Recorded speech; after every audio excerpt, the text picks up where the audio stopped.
let's get started. So Jnana Yoga is one of the subjects taught in every teacher training. So it's a common subject for students of yoga. And it remained completely opaque to me until I had a chance to study it intensively. I was in India with a girlfriend, and we decided we would do 9 days of silence. It was very, very imperfect. I think our silence lasted 4 days. But we developed a pattern. We'd do our morning practice, and we'd go to our favorite cafe, have a nice big cup of coffee, and study our scriptures. And the scripture I was studying is I Am That by Nisargadatta Maharaj. And it is mesmerizing. It's such an amazing book, such amazing information. And since then, it's been my very favorite subject. So this morning, I wanted to lead you in little practices in which we look at some of the statements that Nisargadatta Maharaj has made and explore ways of accessing the truth. So that will be the main content of our workshop. But first, let me go through some introductory comments. And Jnana Yoga is known by several names. One of them is self-inquiry or Atma-vichara. And it means to look in and explore that part of you which is permanent and which is truthful, which is unchanging. And even if we reach far enough to find that part that is imperishable, that survives after the death of the body. It's a high goal. It's a very high goal. And these subjects have been explored by great thinkers throughout millennia. And I'm going to start by reading a few lines of poetry which are pointing to the same question. And one is from a poem called At the Foot of the Tree by Ralph Edberg. He's Swedish.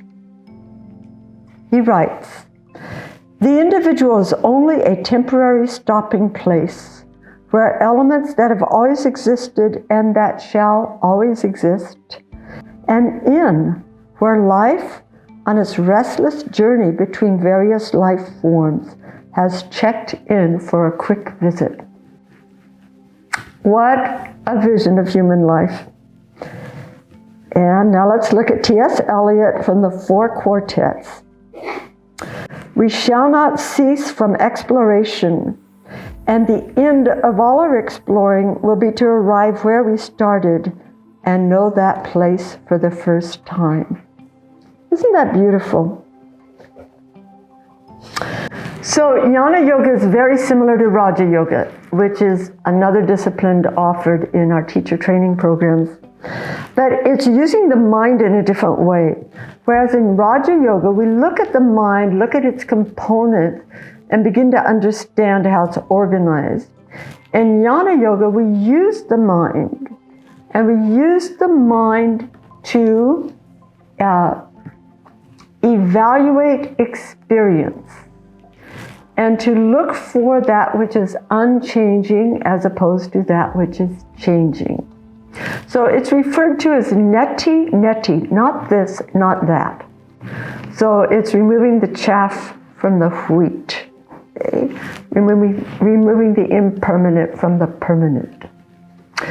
This same issue is there in every religious tradition. The Buddha called it the great mistake, that we mistake the impermanent for permanent, the untruth for truth, the pleasurable and the painful, the impure and the pure. We get very confused around these issues. And he points us on the path to finding that which is lasting impure.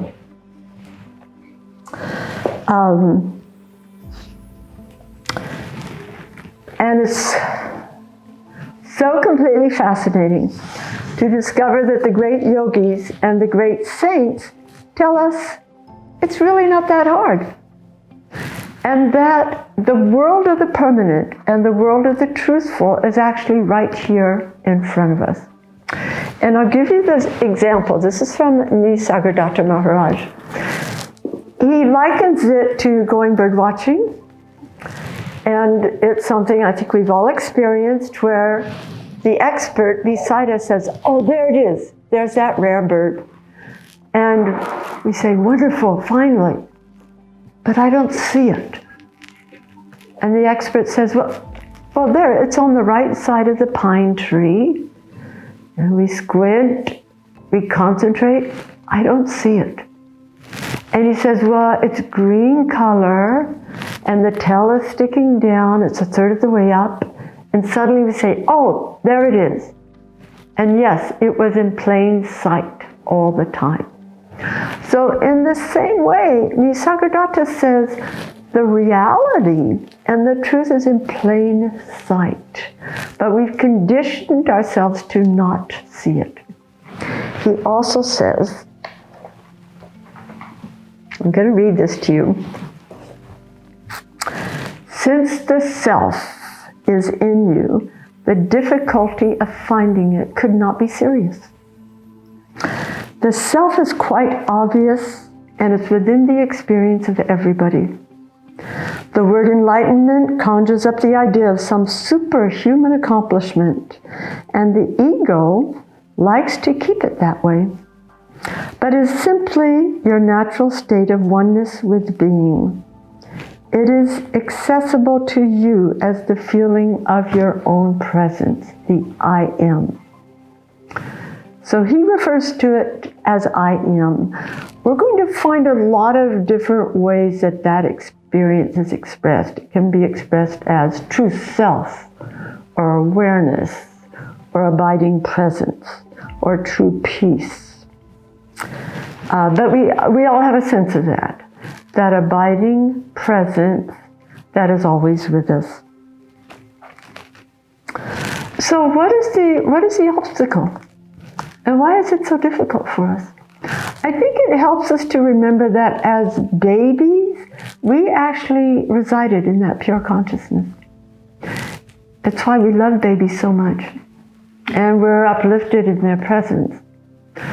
But the human race makes quick work of that, and we condition that baby into other ways of thinking. And as the baby starts to individualize and realize it is a separate entity, the ego develops. But our sense of ego is actually something that's conditioned into us. It's like a software package that we've taken in and that we run lifelong. What Nisargadatta says is that the ego is kind of the skin that separates us from the underlying reality. So the job ahead of us is to awaken from that conditioning. And it is often likened to the awakening from a dream. It's a bit similar to a mirage. We've all seen mirages in the desert, very beautiful, tantalizing. But once we recognize that it's a mirage, it doesn't go away. It's still there, shimmering. But when we know it's a mirage, we don't try and get water from it. We see its beauty, but we go straight on to our destination. So in the same way, we see this world and all the associations that we have with it, but we know it's not real. If we were enlightened, we would understand it's not real. So eventually we go from one paradigm to another paradigm, the paradigm of the egoistic experience to the paradigm of this universal consciousness, the true self. And I'd like to share the story of Ramana Maharshi, and many of you may know this, that it bears repeating because his experience illumines the way forward for us. And he probably was the greatest proponent of Jnana Yoga self-inquiry this world has ever known. And our Guru Swami Satchidananda studied with him in 1949, I think, or 1950. So when Ramana Maharshi was a young man, 16, he had this vision, this fantasy of dying. And there was no accounting for it. He was not sick. His close relatives were all healthy. Why he got this obsession, we don't know. Nobody was around, but he laid down and approximated rigor mortis. And with a young man's intensity, he was right there in the experience of the body perishing, the breath stopping, and the soul lifting out of the body. The unique thing that happened is his sense of identity shifted at that moment from the physical body to that essence of light that lifted out. And what's unique is it never left. He said it was like the shruti note in a piece of music. Do you remember how in Indian music there's a drone? In many forms of Indian music, there's a drone sound that is sustained underneath the melody. He said in that way, this sense of his imperishable self was sustained all the way through his lifetime. He had a unique power in that he was able to convey this experience to many hundreds of students. They said with a single glance, he would awaken that sense of soul inside of them. Well, I'm just an aspirant like yourself. I'm not going to be able to awaken you. But it is really fun to start to do these explorations and to start to find our way between the illusions and toward the truth.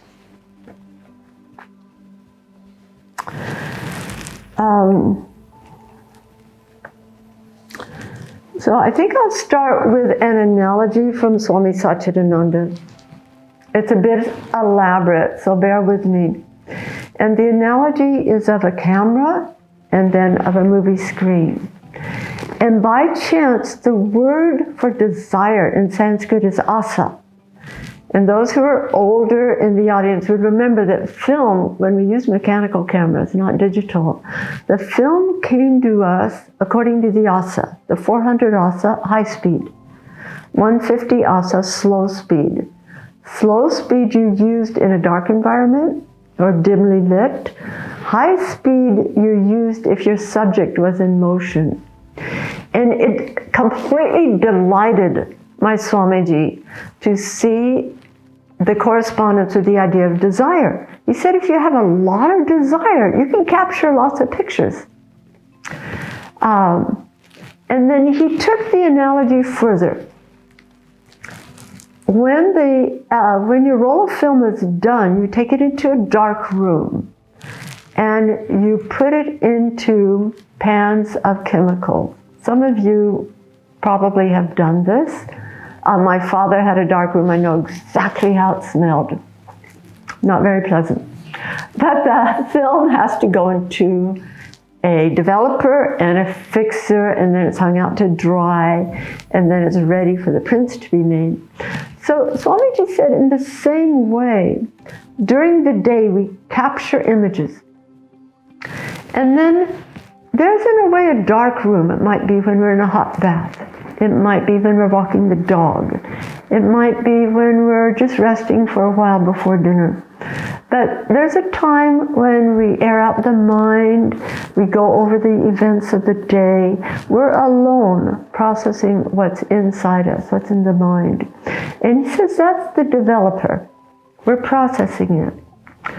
And out of that processing, you may come to an image that's particularly exciting or bothersome, and you decide to fix it.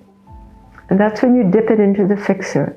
And it can be something like, yes, those shoes are affordable and it would go nicely with my evening dress and I will buy them. So it's fixed. It's a decision then. Or it could be, yes, that girl winked at me, so I think it's okay if I ask her out. I'll try it tomorrow. You fix it. It's a decision. So this is very ordinary. This is ordinary human mind. It's one of the ways our mind functions. But then Swamiji makes a big leap to the movie theater, and it's again a dark room. Isn't that right? You leave the lit sidewalk, you pay your money, you go in. If you're early, it's a dark room and a blank screen. The projector is on, but what's coming out of the projector is a pure light. There's no image, just a pure light. The movie only starts when the film is put in. And those films, all that drama is actually individual shots. Well, 16 frames a minute, or I don't know, a second or 32, whatever it is. But they're individual frames that have been captured. And as the film runs, this whole drama comes into being. So the point of this analogy is that ultimately we're responsible. It's the choices we made in our dark room as to which images were important and which actions we would take. And then the movie comes into being. So it's wonderful, wonderful examples. A bit scary to think that we're in charge of these enormous lives that we're experiencing, and that we're responsible for the successes or mistakes that we're experiencing. But it's truth. It's truth, and it's helpful for us to realize that we're the one in the driver's seat. Here, going back to Nisargadatta Maharaj, the mind can produce a universe. Its powers are miraculous. Oh, yes. He says, having given reality to the picture on the screen. So he's working off the same analogy. Many teachers use that analogy. Having given reality to the picture on the screen, you love its people and suffer with them and seek to save them. You are completely wrapped up in the world of your own making and do not understand that you are dreaming. You don't even want to see because you want the dream to continue. See? So where do we start? Where do we start to bring ourselves out of the dream and into a reality? Okay. Our first point is withdrawing from sensory experience. Okay. So our five senses are gathering information constantly. The light in the room, the size in the room, the colors, okay? The presence of friends, the presence of gurus. It's all coming in through sight, through sound, through smell, not through taste, not at this moment. But the senses bring this world into being. And we give great importance to it, as it should be. This world is so magnificent. But the fact is, this world as exposed through senses is something that's in constant flux. It's constantly changing. And what we're seeking for as students of Jnana Yoga is that which is permanent. So this is the first exercise which I'd like you to do. So please, everybody, take a moment to make your seat very comfortable, chair or floor, wherever you are. And to lengthen the spine, widen the shoulders, keep the head well balanced. And let's see what happens when we explore the world outside of our senses. Or I should be saying inside of our senses. So have the eyes closed. Feel the breath moving. We can't actually sit in meditation and close our ears, but it's a matter of where we put our attention. Bring the awareness inward. Bring the awareness away from the sensory input coming from all the senses. Look for the part of you that is in a state of stability and in a quietness, undisturbed by any sensory input. And let's stay there. If you can, do your best. Focus and stay there in that quietude for about 1 minute's time.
Om Shanti Shanti. So I have 9 exercises in all. I don't think we'll get to all of them. But they all point to the same thing. Going into the place that's immobile. Okay? So the next one, I'm going to go straight to the next one because they're very, very similar one to the other. And that is to go to the place of origin, the source. So when that light is projected onto the movie screen, it's a pure light. And it's likened to our pure consciousness. And the light is not affected by the film. It's doing its job. The screen is affected by the film, but the light itself isn't. So similarly, the light inside of us is unaffected by the drama that's playing out in our personal life. Or to use a similar example, when a river comes out of the mountain, its source will be a spring, a beautiful spring. And that spring remains pure, even as the river in its long journey may become polluted, or it may go branch out and go in many different directions, but the spring is unaffected. So likewise, we have a source energy. It's the innate vitality, it's the consciousness, it's the sense of presence, and it's always there inside of us. Now, another author that I really love very much is a Westerner, Isaac Shapiro. He's living in Australia. And one of his books is Awaken the Dream Tiger, or Awaken from the Dream Tiger. I'm not certain of the title.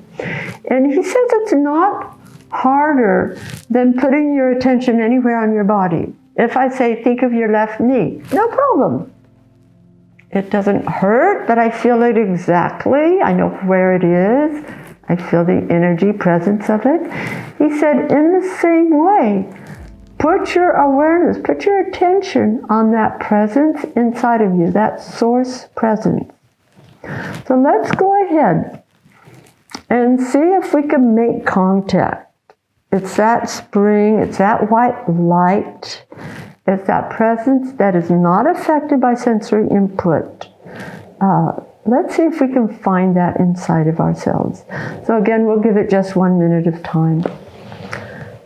So back into your best position, the spine long and the hands very comfortably placed.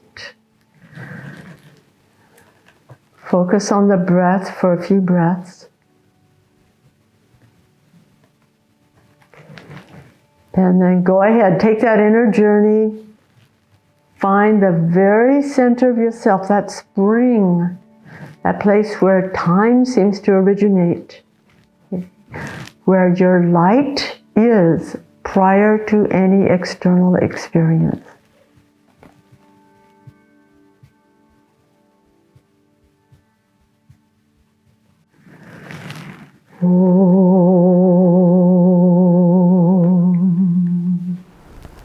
There's a lot of energy in there. And that's only 2 out of our 9 exercises, so you're going to get high.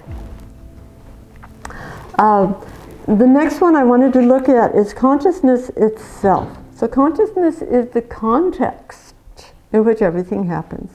Okay? At the point of awakening from sleep, it works better if you're not using an alarm clock. But when we awaken naturally, the consciousness is already there before the mind starts its chatter. That's what we want to get to, the presence of pure consciousness. The consciousness, see, we focus on the objects of consciousness, the things that consciousness does. What I want to do is come back to just the presence of consciousness itself, because that's the essence of our being. It's just the presence of consciousness. Shall we try that? That was a very short introduction to it, but let's go ahead. We'll just give this 30 seconds. Sitting very, very straight. Again, think of the consciousness that is there prior to thought, prior to movement, as you awaken in the morning. See if you can make contact with that consciousness as it is right now in your mind, in your body.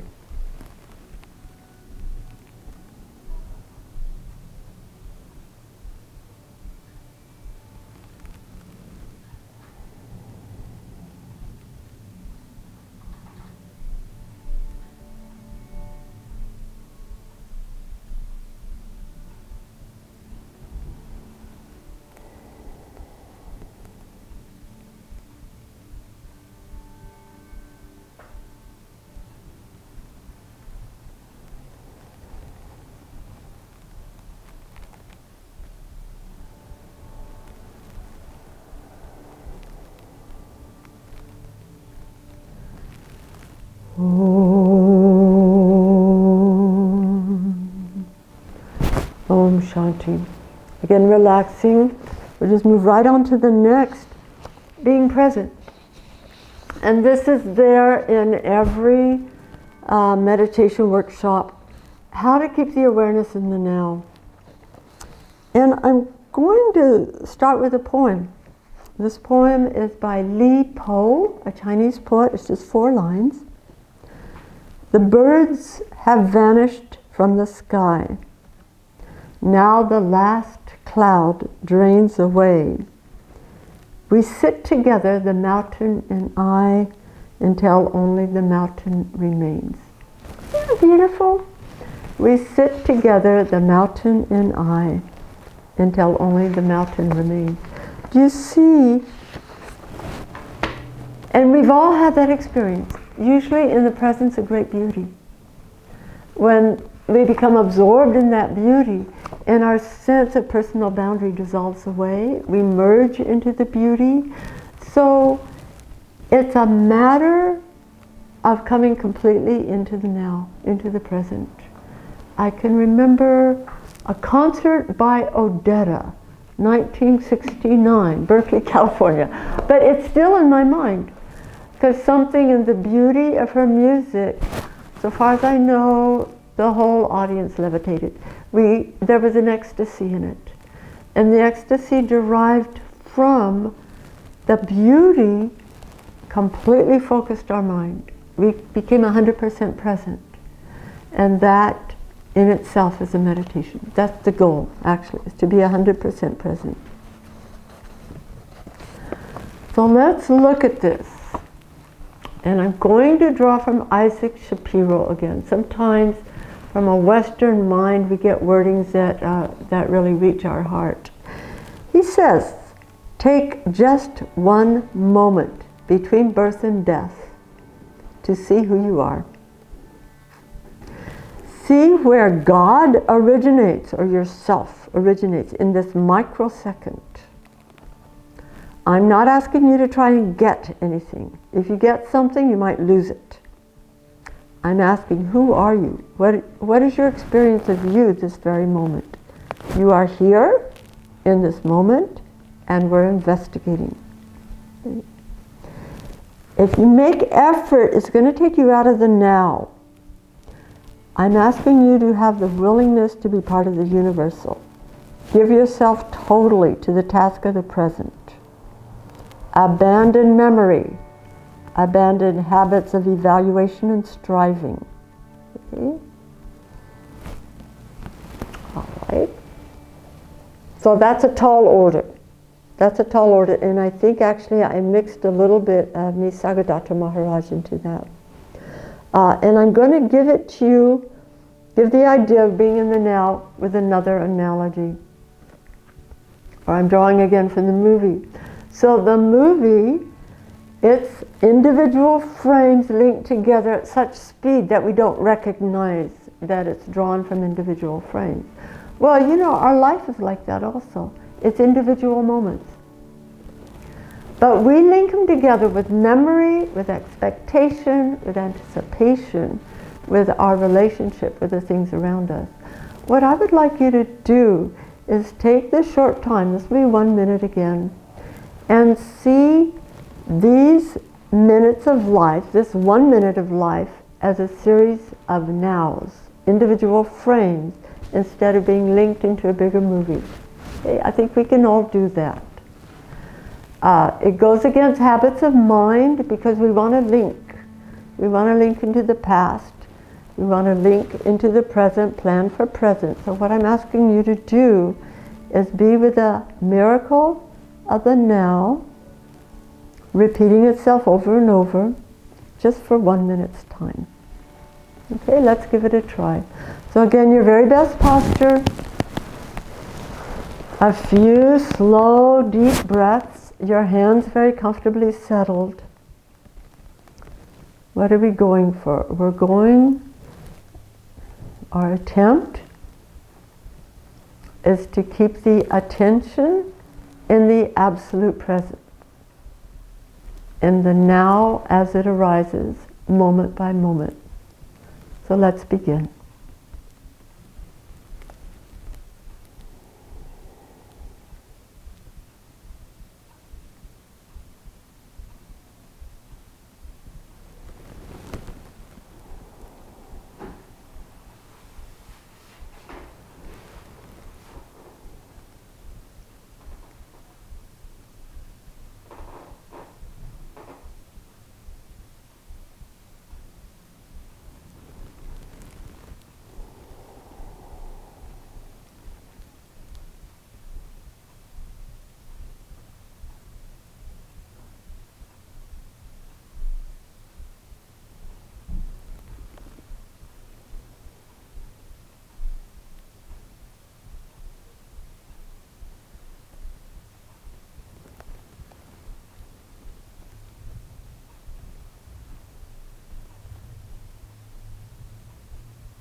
Om Shanti, Shanti. Relaxing once again. It's very thrilling. It's very thrilling to realize that these experiences are really accessible. Thank you for coming. Please tune in next time for additional spiritual teachings. Wish you well. Loka samasta sukhino bhavantu. May the whole world be filled with peace and joy, love and light.